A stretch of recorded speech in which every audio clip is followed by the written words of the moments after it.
One of the things that I mentioned last week was I'm observing students. I was working with a student last week or the week before now, who while they were posting, it was just a bunch of like sales promotion. This is what I do. Hire me for bookkeeping. I'm not really serving his audience.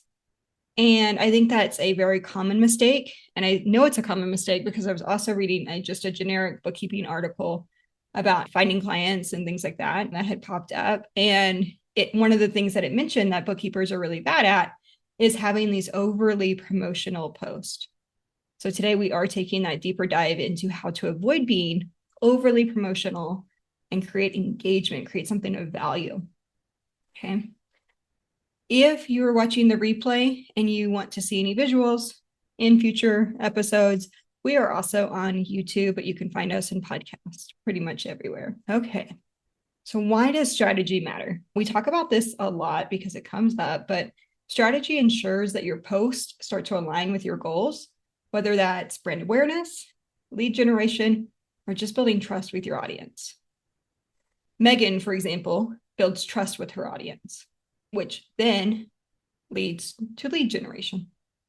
So she'll have people watch her for years before they say, hey, I need a bookkeeper. So that's her main focus. Lead generation might be every 5 posts, you're saying, hey, come join me live. And you're going to coach them on how to or why they need a bookkeeper, how their life could be easier. So some common mistakes would be some generic intros. Maybe you start a post and it's, hey, everyone, I'm excited to share. What do you do when you see those?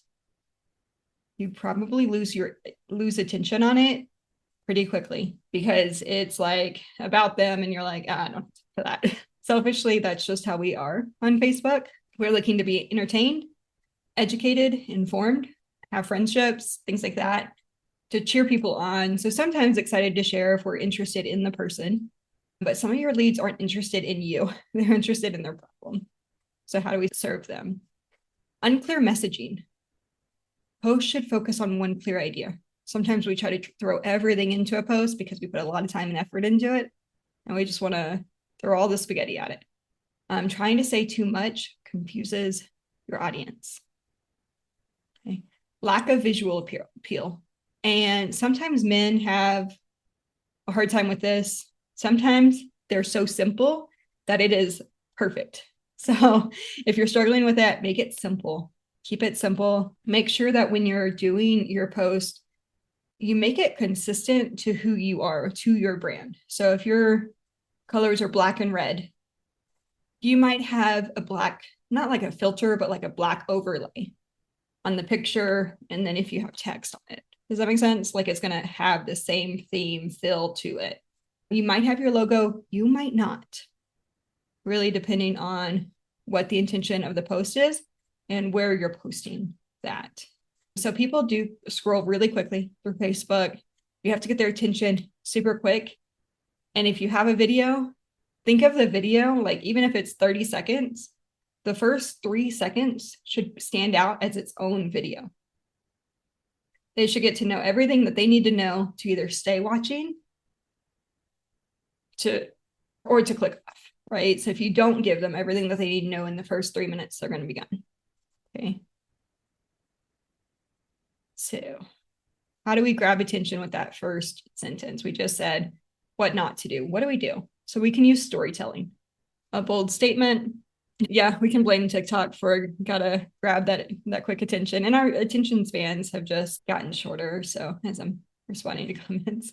So we can use storytelling. We can use a bold statement or a question that makes people pause. And questions are like gold. I was looking at, for the student that I was helping, we were looking at Kevin O'Leary was someone he followed. And Kevin O'Leary's posts are super short. And they often just have a short, oh, wait, what? You want to read more, you want to find out the answer to that question. And so a wonderful way to start those posts. So an example would be, I'm excited to announce my new service. Gone. What's the number one mistake business owners make when it comes to their books?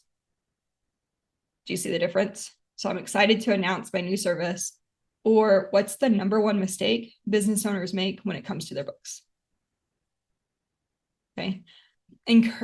I would encourage you to test different hooks, see what resonates. So as you're making posts, and you can use ChatGPT for this too, not to make the post, but hear me out. As you're making posts, track how many likes, comments, shares you might have gotten on the post.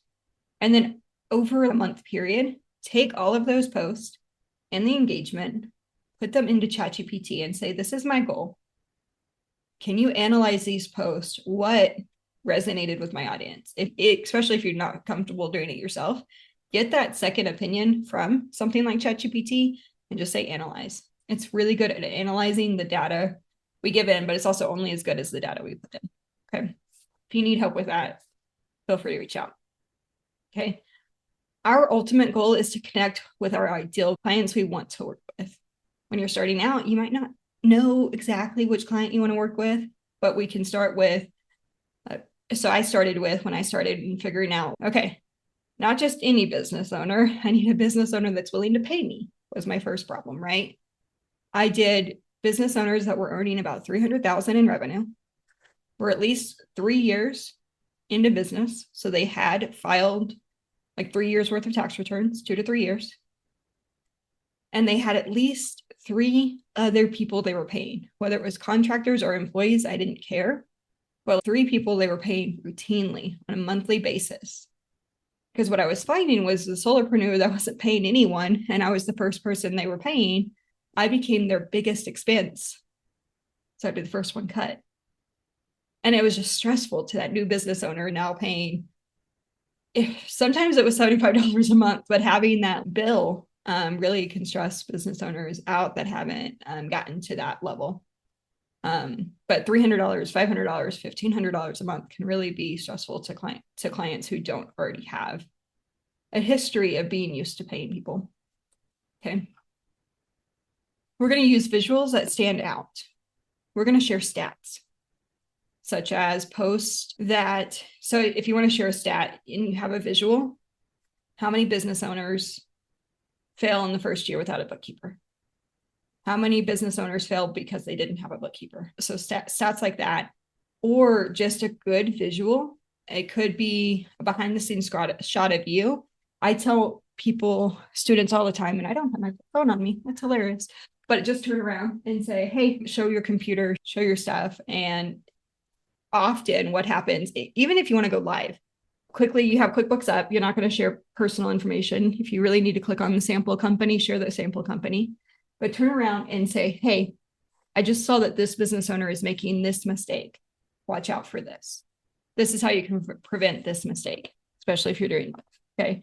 But the same thing, you're making a post, oh, I don't have a picture. Cheese.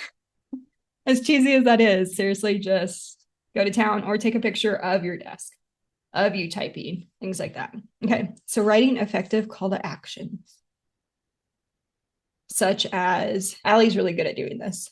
Comment help if you want to chat about your books. Great, you can create some urgency. Use this sparingly, but let's make the tax season our best season yet. Talking about the business owner, not you, financially. Let's make it easy for them. Let's make it their best tax season yet. Schedule a call today would be their call to action, right? So action plus benefit. They're going to take this action and they're going to get this benefit. Okay, click here to download my free guide, call to action. 2, result, stress-free bookkeeping. Action, benefit. Now, you guys always ask for some examples. So I came slightly prepared. I'm just not visually. You can do something like, I'm so excited to offer bookkeeping services. Oh, I'm going to respond to this comment real quick. I did what you recommended and used pain points as hooks, and it worked for, comment went away. Okay, so we dove into this a little bit last week too, and used pain points as hooks, and it worked for 2 prospects to reach out. So that was a change, or was that a change with how you were posting before? That's amazing. I'm so excited for you. Okay, so I'm so excited to offer bookkeeping services. 2, does tax season stress you out? How can I help you get organized before April 15th? Oh, wait, I have this question. I've been trying to ask for someone. And that's because you've been building trust. So we talked about what is our goal. First goal might be to just build trust, to become an expert in your niche. Even if your niche is small business owner, so we'll take it, right? Like you're going to build trust with people on Facebook. And then we're going to speak to their specific pain points. Okay, so if you want to do this with me, I'm so glad that worked, by the way. Changed to what I was posting before. Super helpful. So we just got confirmation from a student or a podcast listener that is applying what we've been talking about on Facebook, and they're seeing good results because ultimately our goal is to build trust to get that lead generation. Okay, so if you have not posted today and you need to post, here's a post exercise for you. This can just be like a written post.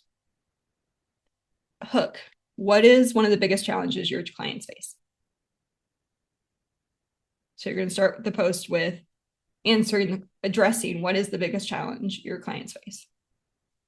Is it getting organized? Is it knowing what to give the CPA? Is it knowing what to do with receipts? Is it their mileage? Is it paying their contractors? What is that biggest challenge?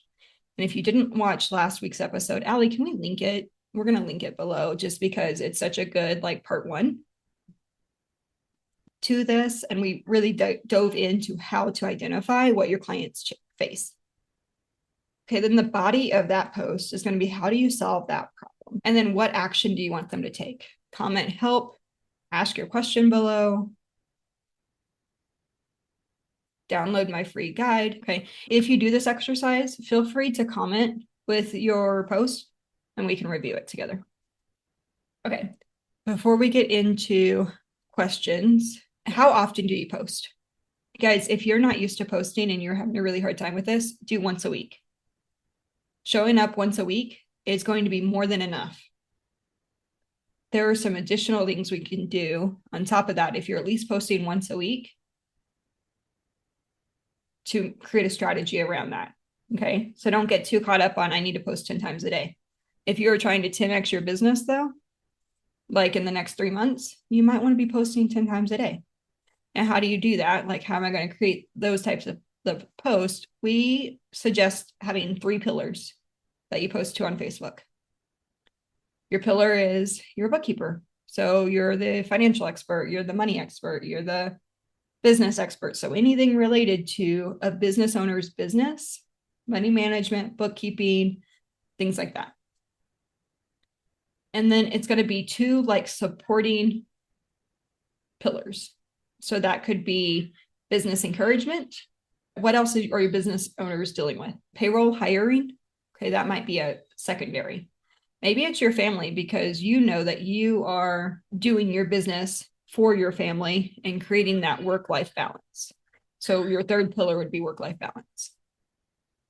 But I'm not going to then show up and post cat pictures or cat GIFs unless it relates to the other 3 pillars and it's a cat GIF of a cat. You don't want your cat doing bookkeeping.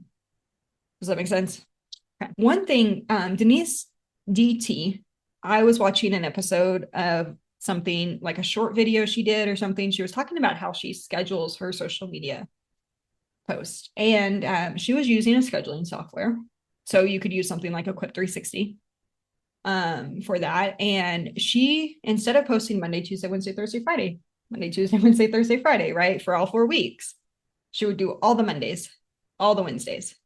That way, if she got interrupted, she at least had 2 posts going out that week.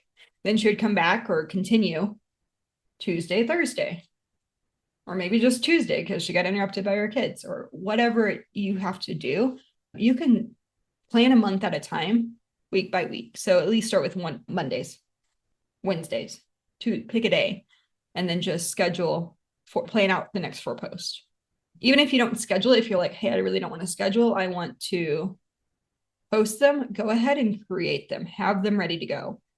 I actually, on my bookmarks bar, You have your browser tabs, and then you have like your bookmarks. I actually have a folder, and I have a Word document with my social media posts that we've already planned out. And I just have to go in, make some tweaks, and reread them, make sure they're what I want to post that day, because sometimes I change my mind. Best laid plans, and then I'll make whatever changes, and then I can post it. If I've got some time, I might go ahead and schedule. So I feel okay with scheduling them. But if I just need to post them, I just post them. If you need more help with your marketing, onboarding clients, getting clients in the door, how do I handle these leads? That is what we help with inside of the Bookkeeper Blueprint. If you would like to talk more about that, how it fits you, all of those things, schedule a call with us. There will be a few spots open during the next couple of weeks for those calls, and we would love to chat with you and just see how it works into your business and if it's the right fit for you. Okay. On that note, we can wrap up early. I hope you guys have a wonderful Christmas, a wonderful holiday. Remember that as you execute your own boundaries, not answering email, setting those out of office reminders, that you're also giving your business owners, your clients, permission. So do not feel bad about missing calls, not responding to email, but I would set up that auto responder if you have not already. If you need help with that, let us know. Okay. Well, have a wonderful holiday. So we will see you guys live again on Thursday, the 26th, right after Christmas. And if you have questions, if stuff is coming up, then we will talk health insurance. All right. Bye, guys.